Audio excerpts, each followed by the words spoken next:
beautiful. I've missed you so much. Douglas. Where was the emotional support animals? Oh my God. Look at that. You can zoom in. Oh, look at that. Babies. Oh my gosh.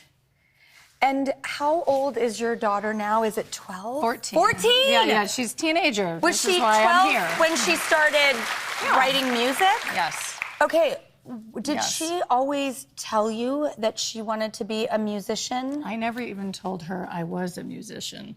I stopped music to become a mother because the road is not a great place for a mother. And I had been on the road for 17 years and I got pregnant, and she never knew until friends of hers, parents at birthday parties would say, you know, I saw your mother on stage, and she had to put the pieces together slowly. And I hid that. I went running from the 90s, dude. I went running from the 90s. Well, it's funny because everybody's running back to the 90s now, so this couldn't be more relevant, your book, now. I know. I mean, it's because it's our time to tell the story of women. Like, our time, we had, lots of loss of innocence, but we had a lot of life experience at that last analog decade, and I think it's our time to reflect on where women have come and gone and where the history books need to be filled in. I can't believe you just said, the last analog, too. It's so true. Oh, God, That's why my photos right now I hate social... I hate it. Hate it as a parent. I could just curse.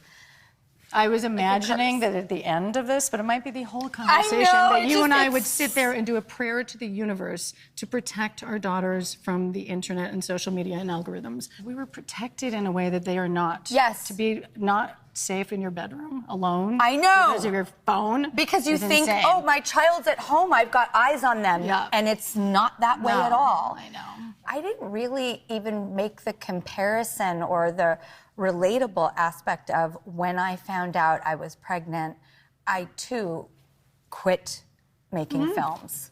Oh, great. I'm glad that we share this. I made one last one. I made this film Blended with Adam Sandler, and I realized after doing that I was not able to juggle it.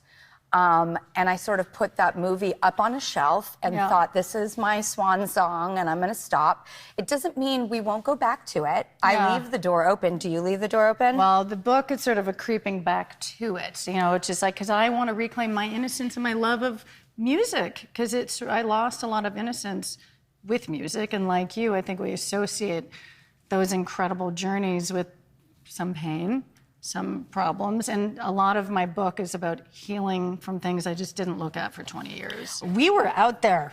That was a free-for-all. We were just out there, young people. It was so fun, though. It was very fun. You and I had a lot of fun. Oh, but because my also, God. we had I always say that our connection, other than being Pisces, is happy, hippie, joy, love. Yes. There's a lot of sort of darkness cool around darkness, us. and we would be happy, to be with each other and really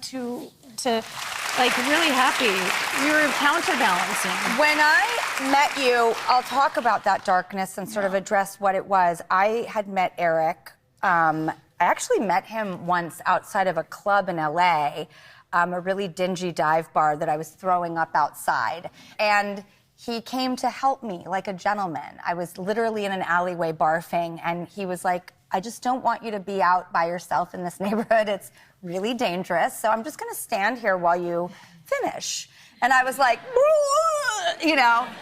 thank you. And then I remember him looking down, and it was silent for about a minute or two while I finished. And I just hear, did you eat macaroni and cheese? Oh, I remember this. Of course, that's how you met. And yes.